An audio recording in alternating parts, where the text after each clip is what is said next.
We recognize the Honourable Member, Mrs. Ming from St. George's. Honourable Member, you have the floor. Good evening, Mr. Speaker and listening audience. Good evening.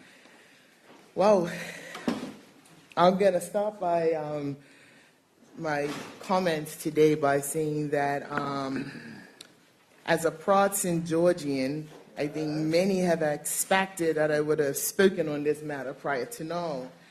But what I will say, Mr. Speaker, is that the empty vessels make the most noise. So, over the past few weeks, Mr. Speaker, I have listened, I have clarified, and I have explained. I truly do appreciate my constituents. They are the best. They truly are. Yes, they are. They have shared their disappointment, their hopes, and their dreams for our beloved St. George's.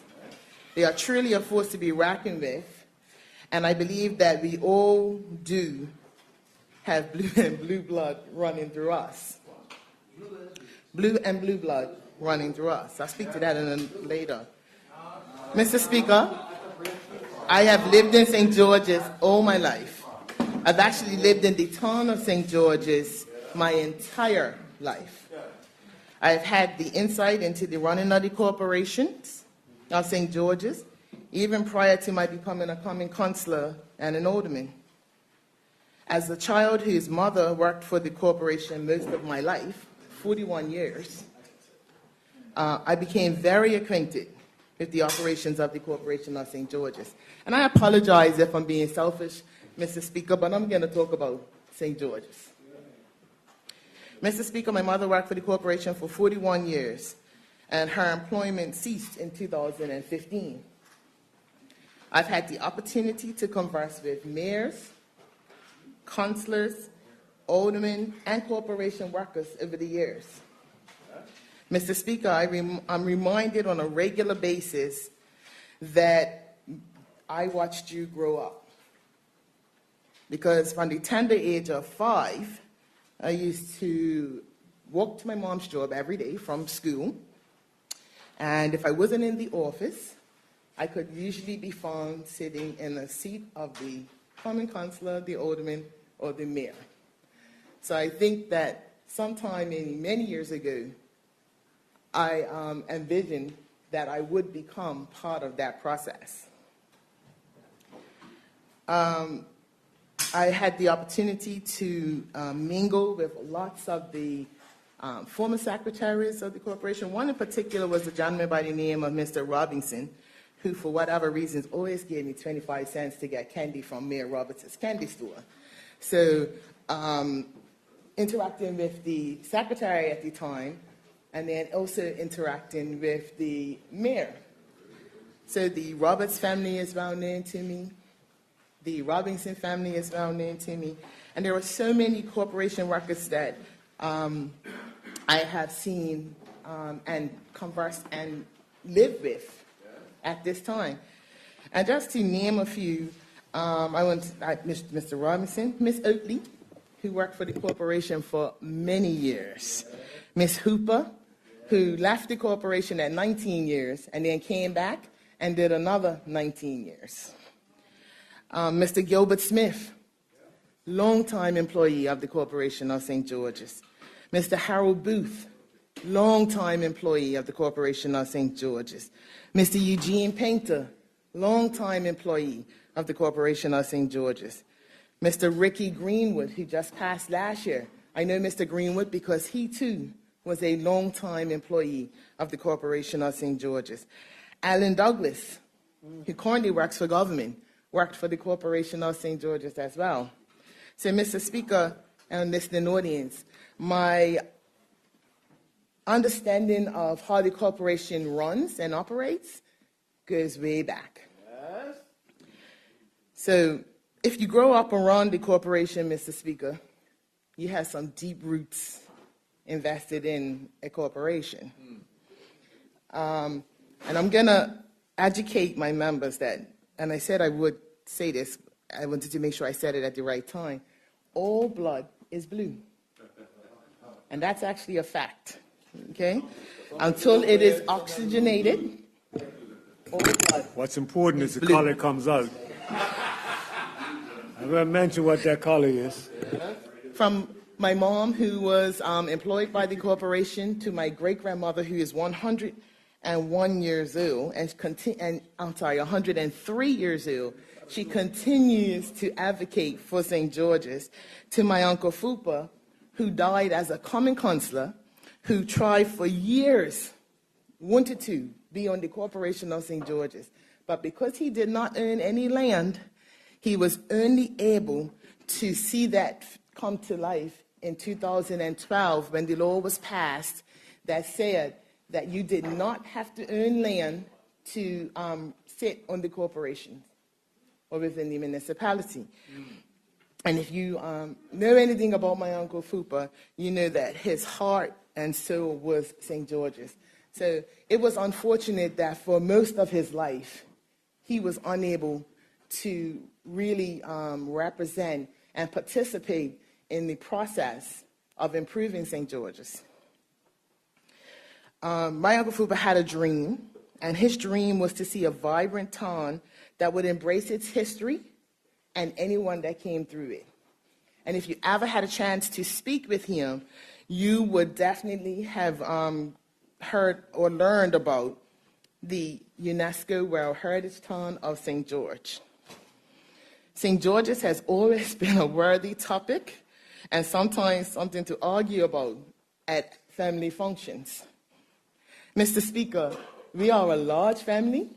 I think I'm the eldest of my great-grandmother's greats, and there are 48 that come behind me. My grandmother had 12 children. There are 43 grandchildren, 48 great-grands, and 26 great-greats. So you could imagine that we had some hearty discussions and sometimes arguments. It's an occupation for. But there's hardly any time we have a family function or event that something about St. George's doesn't come up. So, Mr. Speaker, I don't think that my family found it too surprising in 2009 that I decided to run myself for the corporation of St. George's. I was a homeowner at that time, and so I was able to put my name forward for that. Part of the reason that I made the decision to run was because I lived in a town where we had a municipality that had mostly business owners representing it. So me being a resident was constantly governed by the rules made by the business owners. So I think somewhere around about 2007 or 8, I decided, enough. Put your money where your mouth is, because at that time I was already active in my community, and I decided to run. So I ran in 2009 for a common councillor, and I ran in 2012 as an alderman, and I was successful in both times. Being involved in the municipality, though, one thing I can say, Mr. Speaker, definitely leads to a greater understanding of the challenges that a municipality faces daily. In the municipalities debate in 2017, I spoke, and I continue to speak on this, on the unique differences between the corporations of Hamilton and the corporations of St. George's.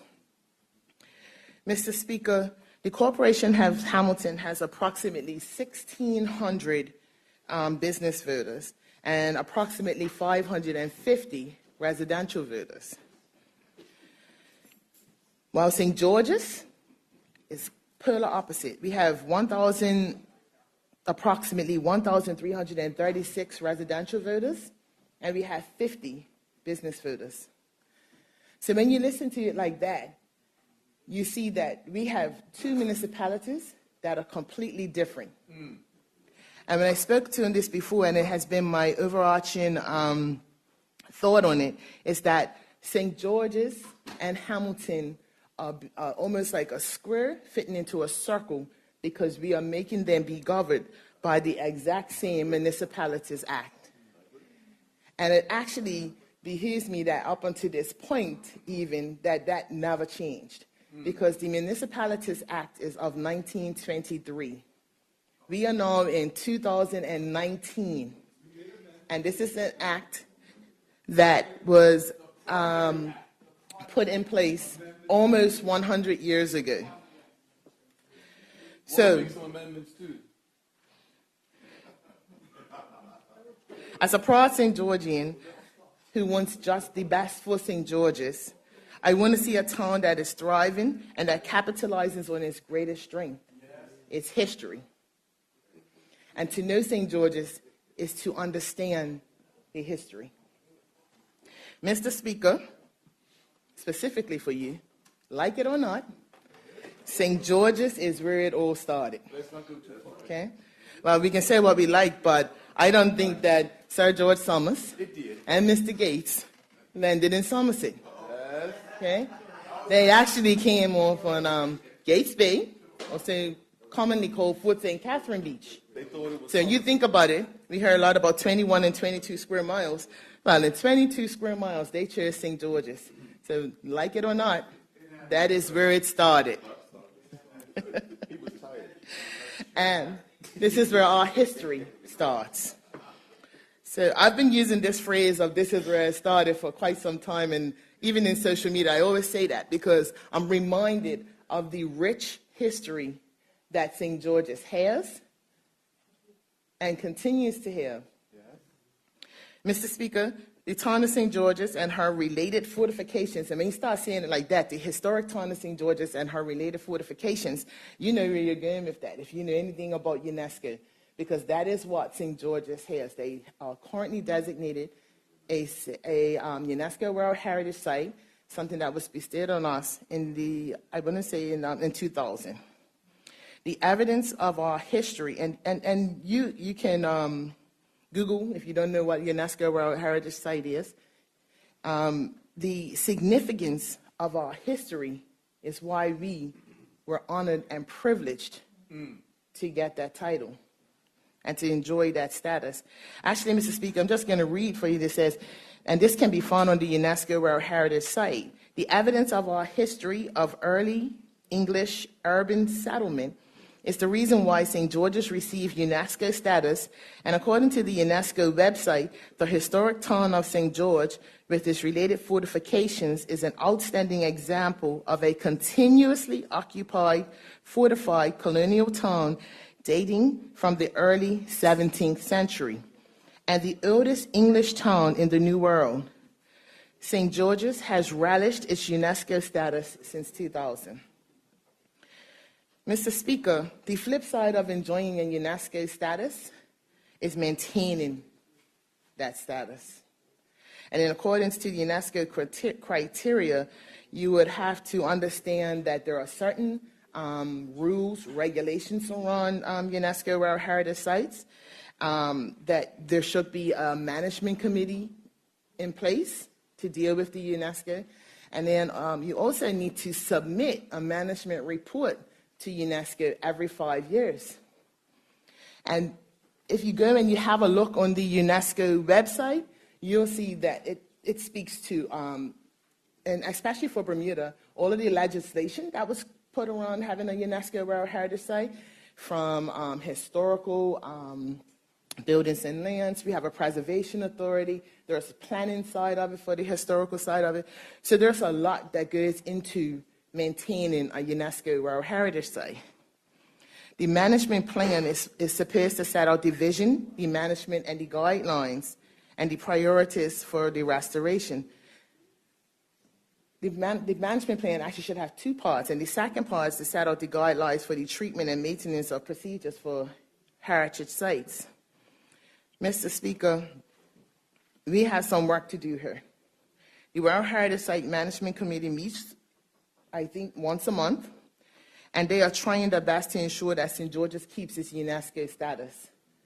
The minister is correct in that the management committee, we are challenged right now and are fighting to keep that status. As a proud St. Georgian, I can tell you that my constituents, my residents, my friends, because some of them and my family, because you may not live within the you may not live in the municipal boundaries, but you are still a proud St. Georgian who loves the idea that we are a UNESCO World Heritage Site. So fighting now to keep that status is of the utmost importance. Mr. Speaker, maintaining this status is expensive. It can be expensive because it speaks to infrastructure, it speaks to vision, it speaks to management, and it speaks to things that are ongoing that we must do to maintain that status. This is where the challenge comes in, because the Corporation of St. George's has struggled financially for some time. And I don't think that that's a secret. I think that both governments have seen, the plans from the corporations over the years have provided some level of funding, and note that we have challenges. It's funny because my mom's role was actually the bookkeeper. And so in looking and going down this path, I've tried my best to speak to as many St. Georgians as I can. And one of the things that she said to me, she said, well, we never had any money. So St. George's has been challenged for some time because I tell you, she worked for the corporation for 41 years. As a common counselor, I recall the corporation anxiously waiting every quarter for the grant to come from the government. And at that time, and because, I love numbers, we used to receive 287,500 in funds every quarter, which actually equates to $1,100,000 a year. And we were doing our best at that time to stretch those funds and make it work. I know that my colleague mentioned about the heritage tax, and I've gone and I've done some research in that, and the heritage tax at this time currently yields itself $300,000 a year. And that, in the grand scheme of things, is not a lot of money.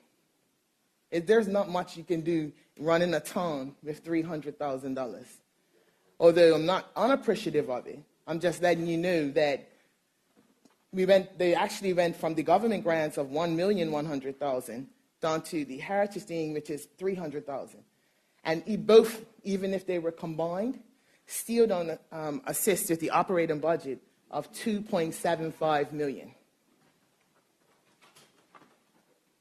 So financially, we have some challenges.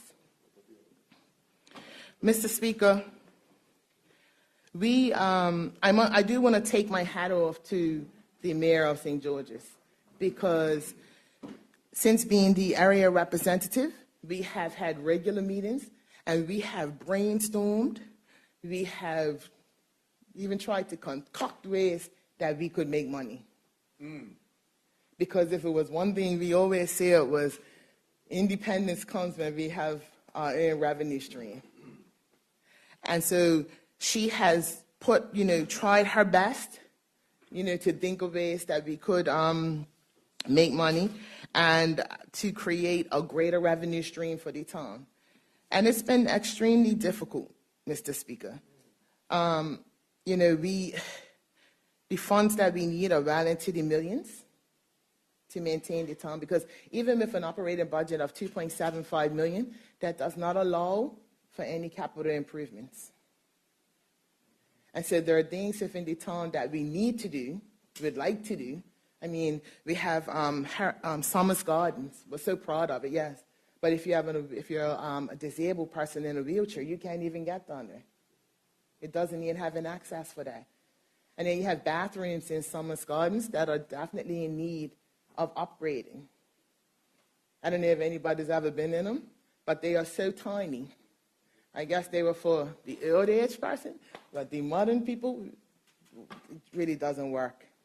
And these are like projects that the corporation has been trying to do for years.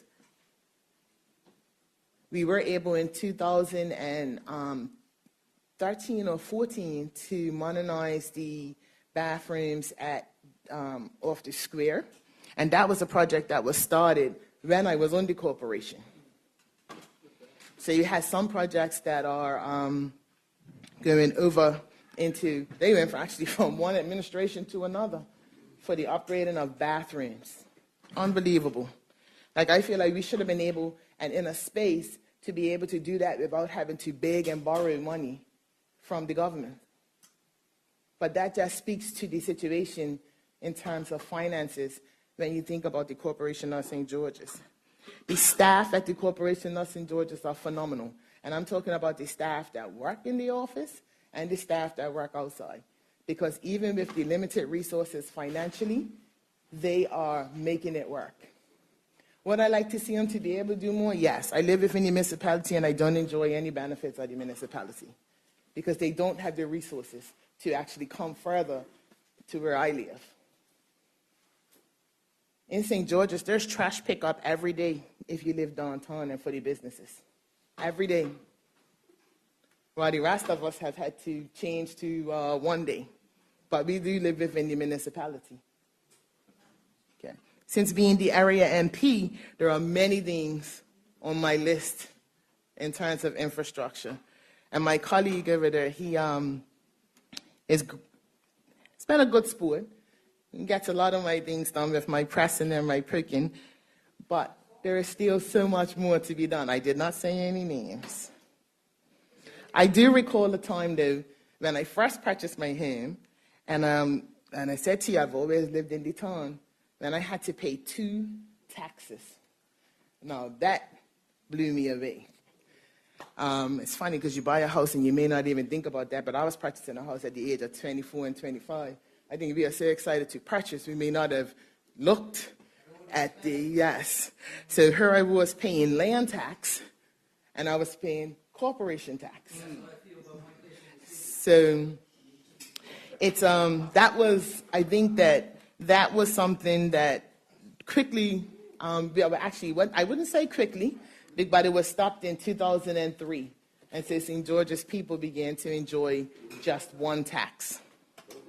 So, Mr. Speaker, you can see that financially, St. George's has been challenged for some time in terms of finances. I remember, like I said, always having the conversations when I sat on the Corporation of St. George's with regard to the finance. There have been many times we have looked at our dockyard and wondered, why isn't St. George's flourishing like that? There's many stories behind it. It was in 2003 and 4 for my time. But I believe that St. George's is worthy of even more than that. And I know that the people, my colleagues who sit around here, and that's on both sides, you have constantly heard me toot this horn for St. George's. I, too, attended all the town hall meetings related to the changes to municipalities. And part of being there is listening. Because what you're hoping for as the area MP is that if there was anything that you could take from it, you're going to take it and run like a dog with a bone and bring that back. The unfortunate thing, though, and I know that my colleague, he spoke about the town hall meeting and things, that sometimes we get so full of ourselves that we can't even get out of our own way. And so we take opportunities where we really, I feel, could have expressed some solutions, but instead we have let our biases take over. We should have worked together to look for solutions. And I know that even in an interview with the mayor yesterday, she said that as well. And I thought that was interesting because she thought the same thing, that, she's saying she wishes that we could have worked closer as a town. So not only do we have challenges financially, sometimes we have challenges with us even just getting along with each other for the better good. So, Mr. Speaker, with the endless amount of character and depth of the historic importance of St. George's should be set in the bar, to me, for every other parish.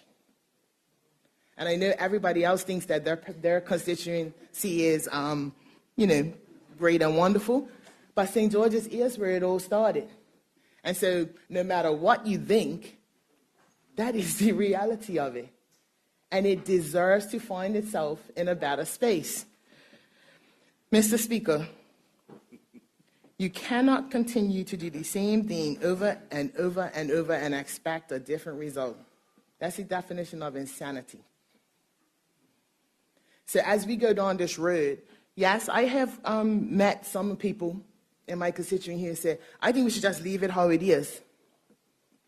And one of the questions that was asked to somebody was, if on April the 1st and we left it like it is and the government says, that's it, you're on your own now, this is what we wanted, what would we actually do? And the reality is it's a very stark and black and hopeless reality for us. Mr. Speaker, I've been spoken to so many of my constituents, and there are some who's just saying, we need some change. We need to do things differently. I see a couple of my constituents sitting in the chamber, and some of them were hopeful of some change as well. Our passion and our love for St. George's shows that we would like to see something different. We would like to see St. George's shine.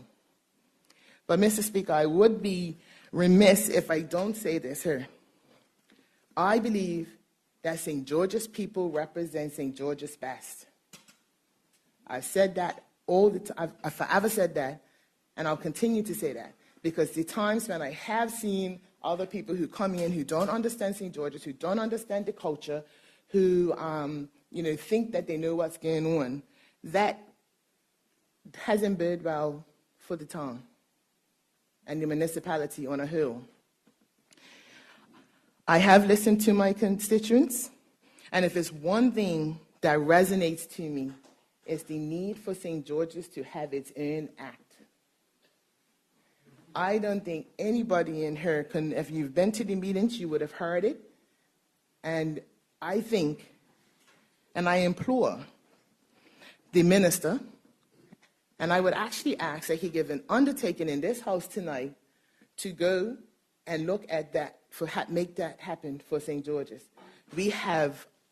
St. George's people have waited, our parish has waited, and I think we are at the point where we just deserve to have our own act, be governed by our act, with St. George's people at the helm. No. The minister, I know he hears me, and that's why I said an undertaking here tonight, because I want Bermuda to hear me, that we will look to give St. George's its own act. We have been under a Municipality Act for almost 100 years. We now have a Reform Act in front of us, but St. George's needs its own act. And it needs the considerations that are worthy and due of St. George's. Mr. Speaker, I have my role, when you sit in there as the area representative, you take on a lot. And in a situation like this, where it's something that we've done for so long, I've had several conversations with the minister with responsibility for municipalities. And I can tell you that he has listened. And I have seen some of these changes just through the legislation that we have before us. So I am hopeful that he is listening now and that he hears me loud and clear that St. George's needs its own act. I understand that we're on a journey of modernization. I understand that we're looking to remove the infrastructure from the corporation as it is, but we need our own act. I have had conversations with some of the councillors, and believe it or not, they were actually very supportive of the Reform Act. I think it was one councillor in particular that made mention to say that the infrastructure stuff is just so much that they don't really get into a space of being able to manage the town. And they too were supportive of St. George's having its own act. So an act that's independent, an act that gives its levels of democracy. Mr. Speaker, I'm not going to stand here long. I think you've understood. Oh, okay. Well, I guess I definitely won't be standing too much longer. But there are some areas of the corporation, and I think I spoke to this before, is that one seems that we need a lot of, we're asking for money, but one of the specialties that the corporation doesn't have on staff or in its actual consular thing is an accountant. And so when you look at things like reform, it gives you an opportunity to make this kind of thing strike. Because as we move forward in this world where you have industry standards, best practices, it's public funds and public money, there's an accountability that must be there. So, Mr. Speaker, I am closed on those comments. I have thrown the gauntlet, and let's see where we go from here. Thank you, Mr. Speaker, and listening audience. Thank you, honourable member.